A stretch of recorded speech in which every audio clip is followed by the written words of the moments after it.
Good evening. Welcome to The Next Word. I'm your host, Chris Warnke.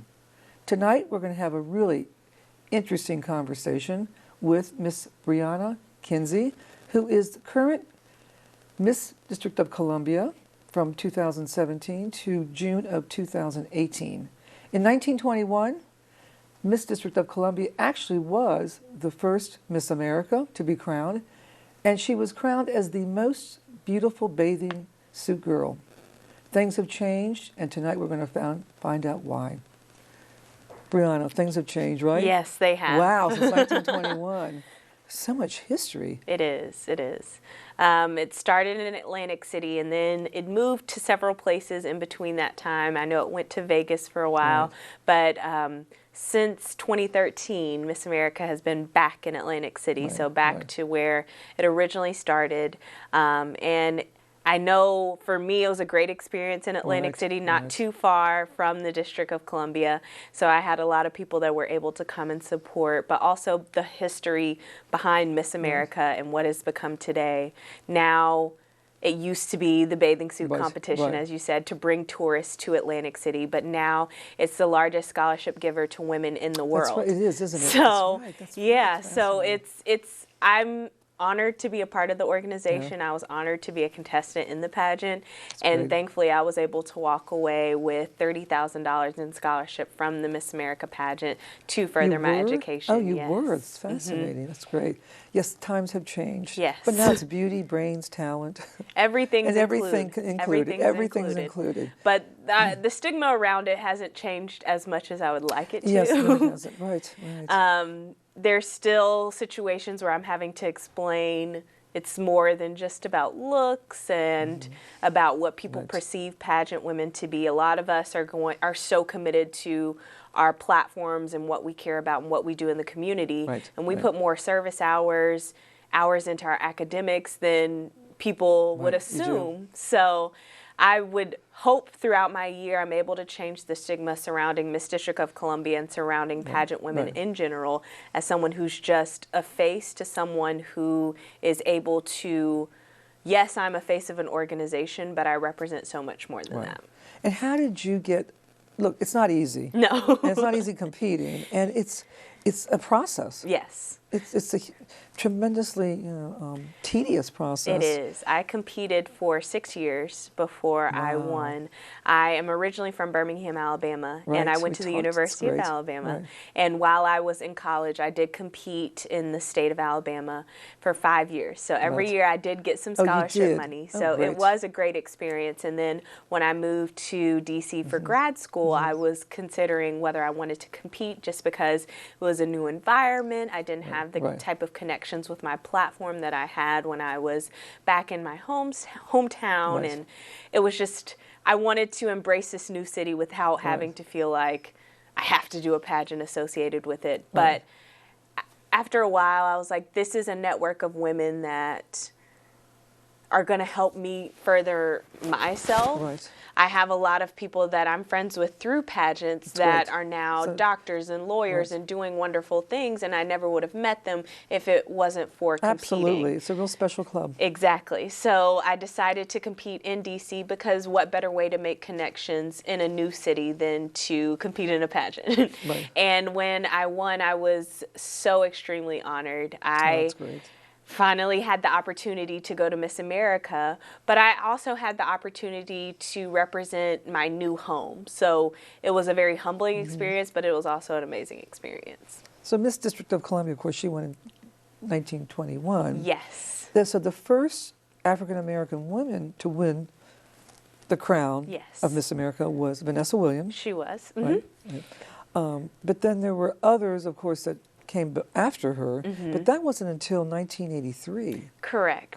So there has been a history of not necessarily racism, but whatever the culture in the world surrounding us is going to influence what's happening in pageantry as well. So women of color, people of color didn't really have access to compete in pageants, whether it was financially or the stipulations that the environment they were in just didn't allow those opportunities, because a lot of titles are either associated with a university because you win a local title and then you go on to compete in the state. So if those universities weren't integrated at the time, African American students weren't allowed to participate. Also, like historically black universities didn't necessarily have a title or a local representative that competed in Miss America. Oh, they did not. Exactly, yes. So it wasn't until universities started to integrate that we started to see African American contestants and women of color competing in Miss America. And once we did, they really took the pageant arena by storm, because I think people started to realize it wasn't so much about the color of the skin, but the caliber of the women. And there are excellent women that are talented, that are smart, that have so much to offer, that happen to be women of color.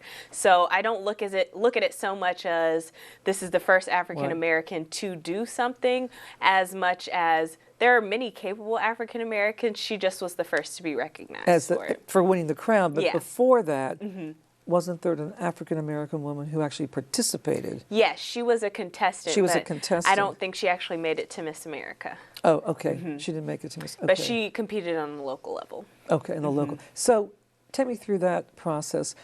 Do you affiliate when you compete on the local level? It's a little different here. It's a little different here than it is in like larger. Since we're a district, we don't really have locals, because it doesn't really make sense to have a Miss Adams Morgan and a Miss, I don't know, Chevy Chase. When I competed in Alabama, you had to win a local title. So like Miss Birmingham. I was Miss Birmingham. I was Miss Leeds area. You compete in a small local pageant with maybe 5 to 20 girls. And then from there, if you won that title, then you competed at Miss Alabama. So there were limited slots to be able to even compete at the state level. Oh, really? And you won scholarship locally. So even when I represented my hometown of Birmingham, well, actually Miss Hoover, which is the suburb I'm from, they gave a $5,000 scholarship. That's terrific. Which was absolutely amazing for me. Yes, yes. It helped me pay for, I did have a full ride to the University of Alabama, so tuition was covered, but for my housing and for my books, I still had to find a way to pay for those expenses.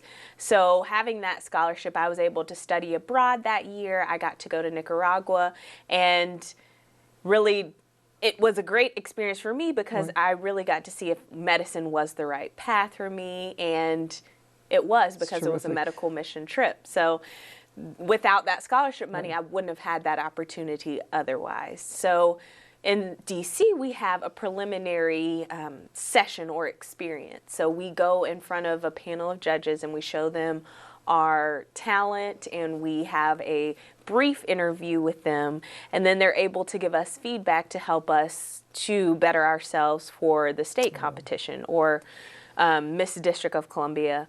And it's really great because you are able to do mock interviews, you're able to really get invested and have advice from former Miss District of Columbia's. It's like a sisterhood. So you get a lot of input prior to even competing.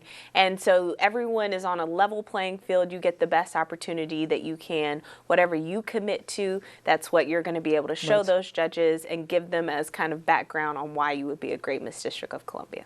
Oh, that's great. And how many women competed in when you competed in? I believe there were 19 girls that competed this past year. So that is really exciting. So you went to Atlantic City. Yes, and, I went to Atlantic City, and it was a lot. So it was a lot. It was a lot. So we're there for 2 weeks. It looks like they keep you on a very fast. Yes, very fast-paced schedule, just because before we even get to on-stage portion, which is the talent. Correct. We have to film for all of our sections for television. So when we're introducing ourselves, we do a whole rehearsal committed to how we're going to introduce ourselves, what we say, the dances that we do, and then they film it the weekend before we start preliminary competition.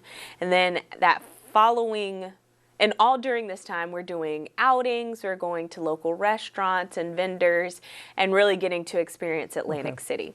And then the following week, once preliminary competition starts, that's when the schedule is a little less regimented, just because they want to give us time to sleep and prepare ourselves. So you can look good. Yes, but that's our first opportunity. They're prepping the stage this whole first week. So the first time we got to see the stage was, I think, on Monday, the week of the pageant. Oh, wow. So it was, a lot of people cried. I'm not a crier, so I didn't really cry. I did tear up, but it's huge. It's huge. It's a huge arena. What, it's at the convention? It's at the convention hall. Right. Is it huge? It's huge. Really? So it's the same place. They have like Elton John's performed there, Cher's performed there. All these really big names have. And they fill it out. They fill it out. They fill it out.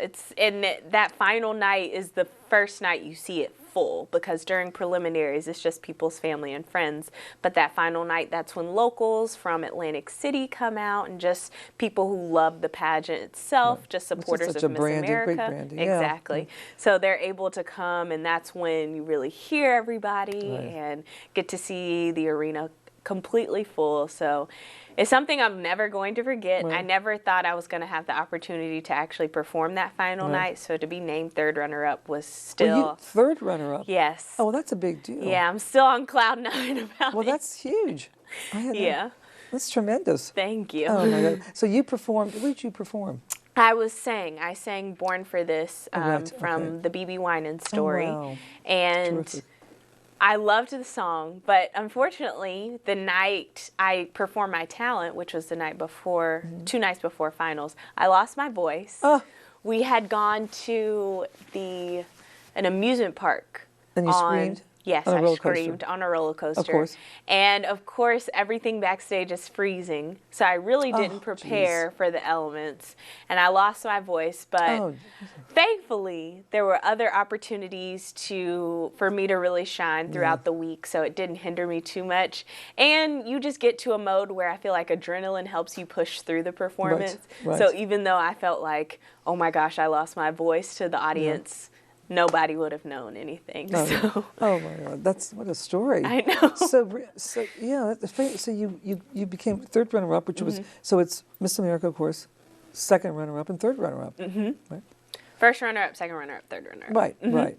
Well, that's incredible. Congratulations! Thank you. They were so proud. I mean, to have you in that position, because I know what it takes. I mean, it's not what it used to be. No, it's a lot of preparation. And when you say that, you're right. I mean, the bathing suit competition was a way to attract tourism. It really was. I mean, it was that was the main reason they started Miss America in the first place. And I still think it's a time to attract tourists, because when we had a clam bake with some of the locals in the New Jersey area, they were saying that the Atlantic City County, or the county where Atlantic City resides in, is actually the poorest county in New Jersey. Oh, wow. So they really need competitions like Miss America to help build tourists back, or build tourism back, so that they're able to afford different things throughout the year. So the more we have events in Atlantic City, so getting back to a place where we can have old contestants come back and do like a concert, do different tourist events in Atlantic City. Having our headquarters in Atlantic City is all helping to put New Jersey and put Atlantic City back on its feet. And it has. I mean, it has. It's a brand that it keeps has growing. Long history and keeps growing. And I mean, it's terrific for the local economy, and the national economy for that matter. But I mean, for the local economy, it's terrific. We're going to take a short break, and then we're going to come back, and then we're going to talk about your nonprofit work, and also what you would tell a young girl today. Awesome. What to do. So thank you. You're watching The Next Word. We're going to take a short break, and we'll be right back. Maybe you can make retirement happen. After all, you made her college years happen. Opening that education savings account when she was little. Spearheading a campus tour. And another, and another, and another, and another. Bam! Deciphering financial aid. She was like, what? Well, now she's like, you aced planning for college. Now get the tips you need to get on track at aceyourretirement.org. Welcome back. I'm your host, Chris Warnke, and tonight we're having a conversation with Miss Briana Kinsey, Miss District of Columbia for the Miss America. And Briana, I mean, I'm so in awe of you, and I think, I'm proud of you. Thank you. For being third runner-up. Thank you so much. In the contest, it just occurred back, September? Yes. I remember I saw you right before you were leaving. Yes, and I was so thankful for you to come by our send-off and help send me off. Yes. And you have a terrific trainer. And speaking of your trainer, Tricia Lloyd, correct? She plays an integral role. Yeah, so she plays an integral role in helping to garner scholarship for the Miss District of Columbia pageant. So I was able to, when I won the title, I got a $10,000 scholarship on top of the scholarships that I'm getting for Miss America. Which is $30,000. Which is $30,000. Wow. That'll go towards medical school? Exactly. Yeah. All of that will be combined to go towards medical school. And she is a huge part of helping us prepare, helping to keep the Miss DC brand alive, and helping to get scholarship money so that contestants really want to come and continue to compete. Oh, it's wonderful. And she's really she's terrific at that. Absolutely. And we have Sonia, who is our president. So we have Tricia, who's the executive director, and then Sonia, who is our president of the organization. And then we have Shannon, who is actually on the prep team. She's a former Miss DC as well. So all of it is run by former Miss District of Columbia's. Was Tricia as well? Yes. Tricia was Miss District of Columbia. She was, yes. Oh she doesn't like to talk about it. She doesn't talk about this. Yes, but she was a former Miss District of Columbia. Jen Corey, who actually still lives in the DMV area. She was a huge part of helping me prepare. So they all have been extremely supportive. They have been so helpful in helping me get ready for Miss America and the job of Miss DC, as well as preparing for life in general. Well, and it's a great platform for preparing for life, because the training aspect is tremendous. Absolutely. You think about your training for your poise, your delivery, exactly. Of course, your talent. But it's so much, and it didn't happen until 1947 that they started to look at personality and intellect. Yeah, I mean, a lot goes into it. We have so many sponsors that help to make sure Miss District of Columbia looks her best. I mean, Everards was an integral part of helping to make sure I had clothing for each night. Really? I had a sponsor, Regalias, who did my beautiful yellow gown that I still get compliments and comments about on my social media. And then my trainer, John Morris, who helped me get into shape. So I actually lost 20 pounds from Where is he? winning. He's in DC, so he does train a lot of title holders. He trains Miss DC USA and Miss District of Columbia America. Miss USA. Oh, Miss USA. Is she live? So she doesn't live in DC now, but she was Miss DC USA, and then she won Miss USA the past 2 years. She's been from DC. And just all of our sponsors, signatures, gowns, they always make sure that I have gowns to wear for local appearances. And our nail sponsor, we have so many great people that just really help to make sure it's a whole I looked community my of best. support. Exactly. It's fascinating. I mean, so if you were going to talk to a young lady today, I mean, what would be your advice for her? In terms of, what was the biggest piece of advice that you could? The biggest piece of advice for me, not necessarily just in pageants, but in general, was to stay true to myself, because I spend a lot of time, I'm a bit of a people pleaser. It's part of my personality. So I spent a lot of time trying to be the person that people wanted me to be, instead of embracing who I really was. And so throughout this year, this past few months, since I've been Miss District of Columbia, it's been a great experience for me to be able to really find who I am and be confident in who I am, so that I know what I stand for, I know what I value, I know what I bring to the table, so I don't ever have to question or feel that I have to please or fit someone's agenda because it's not me. Right. I can bring my best self to the table. So if I could tell like a younger me or anyone who's just interested in ever competing or doing something outside their comfort zone, just stay true to yourself and stay true to your values, because that's the only way you're going to be happy about the decisions that you make in life. Right. And succeed. Exactly. And Yes. succeed. So looking at the history, though, going back, so you had 8 African American Yes. women that won since what, 1970? Correct. Just phenomenal, really.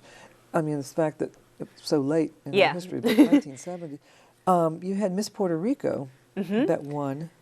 And this year we did not have a Miss Puerto Rico, but in previous years right. we've always Really? had a Miss Puerto Rico in the competition. So it has to do with them having a local pageant.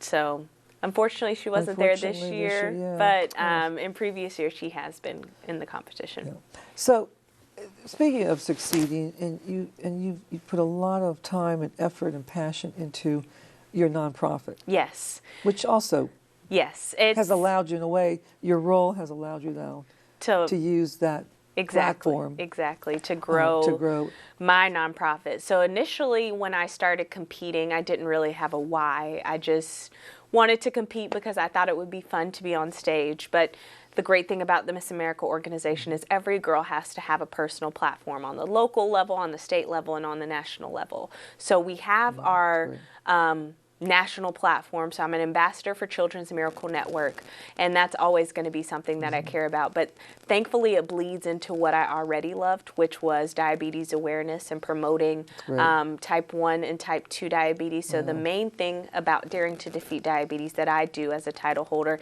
and just as the president and founder is educate, advocate, and raise funds. Right. So over the past 6 years since it's been created, we've raised over $30,000 for organizations like the American Diabetes Organization, JDRF, Juvenile Diabetes Research Foundation, as well as local organizations that fund diabetes camps for young individuals who just learn they have diabetes, funding identification bracelets, simply for if you're ever in a situation or a health crisis, for people to know that you have diabetes, because that can decide what's the best form of treatment for a person. So if they have that ID bracelet, people will know. I've been able to get insulin pumps, provide insulin pumps for type 1 diabetics, and that's the way that they're able to live life and be able to maneuver throughout the day without having to constantly give themselves insulin shots. And because of my work through my platform, I found what I'm passionate about, and that's becoming a pediatric endocrinologist. So essentially, I'll be working with kids who have type 1 diabetes at all times, and that's why I say it bleeds into my national platform work with children's, because ultimately I would love to work at a children's hospital and be a partner with Children's Miracle Network for the rest of my life. Great. So it all works hand in hand, exactly. And I love what I'm doing with my platform, and I love that it's given me something to be excited about in the years to come with my career goals. And I feel like sometimes I'm almost a career student at this point, because you go from undergrad to grad school, and now it'll be medical school. But it will be to help those kids and make an impact on their life. So that's definitely my goal. To use your education pathway for other reasons is phenomenal. Thank you. So you're just an amazing human being, Briana. I can't. I'm so lucky to have met you, because you're such an inspiration for young women out. Thank you. On a lot of levels, and that brings me then into this whole issue of sexual harassment. Absolutely. So I do want to ask you that, because it's been much in the as a Miss America pageant contestant. Yes. I mean, it's something that you have to think about, because you're in this forum. Exactly. Exactly. Which you are being judged for your beauty, and I mean, what do you see in that arena? Is it visible, or is it more? You know? It hasn't been as visible for me, like on stage or anything having to do with competition. It's more visible when I'm at appearances where people make assumptions or assume it's okay to touch me or do things that are inappropriate. And as a title holder, you always have to realize it's not about me, Briana Kinsey. It's about me, Miss District of Columbia. So you kind of have to shake it off and smile it off and laugh about it, and then kind of address it later. But it's definitely something that I've had to deal with, and you always have to keep a smile on your face because you never want to be rude or disrespectful. But there is a time and a place where you have to take a stand and be like, this is not okay, and I don't think it's appropriate for you to do this to me or look at me in that way. Just because I'm a title holder and just because I've put myself in this public forum doesn't make it okay to do those things. But I think now that it's become such a huge topic, huge topic. I think it's great because 20 years ago or 30 years ago, women weren't taken seriously. We're not taken seriously, one, but they were afraid to speak out. Yeah. And I think this has given women today, like yourself, you know, the ability to speak out and to stop it. Exactly. You know? And I think through your role, you know, I actually came from an appearance. I went to an appearance about women empowerment at Howard University, and I was able to talk to them about confidence and finding your confidence not from a man or from a significant other, but from yourself. Because I mean, I'm a title holder. I have people constantly telling me, oh, you're so beautiful, oh, you're so this and that, but I still struggle with my confidence because it has nothing to do with how others view me. It's how I view myself. And that was what I tried to portray to them. And I think a lot of sexual harassment has to do with, one, people feeling like they can't say anything, but also two, it's kind of a double standard of, well, it makes me feel wanted in a way, but it's not okay. No, it's not okay. So I think it's a double-edged sword. We as women have to be more confident in ourselves to be able to say no and be able to know that our worth doesn't come from someone being disrespectful to us as well. Absolutely. That's that's how my grandmother has raised me, and she's always been an advocate. She's always been a feminist. My family is not the traditional family. I never had set gender roles in my house like my dad would. And your grandmother raised you that way. Yes, my grandmother raised me that way, which then my parents raised me that way. My brother and I, it wasn't like guys take out the trash and the women do everything in the home. Like my dad and my mom divided whatever needed to be done. It got done. And so it was just a very different dynamic, and I think that helped shape my views a lot as a person and how I view what I want in a relationship later in life, because I don't necessarily want something that's so based on how society views my gender to do things. I want to be a career woman, and I want to also have a family, but I don't want to feel like I have to choose between those two things. And that's why you're going to be very successful in life. Briana, really, this has been such a wonderful experience for me. To have beauty, brains, and talent right in the same room. Thank you so much for having me. This has been so fun. And compassion. Thank you. We got to get you back. Absolutely. But thank you. I mean, really, thank you. Thank you for having me. And on behalf of women, we thank you. And men. Thank you. Yes, and men. Amen. You're watching The Next Word. Thank you so much. Hope you enjoyed it. Have a great evening. Good night.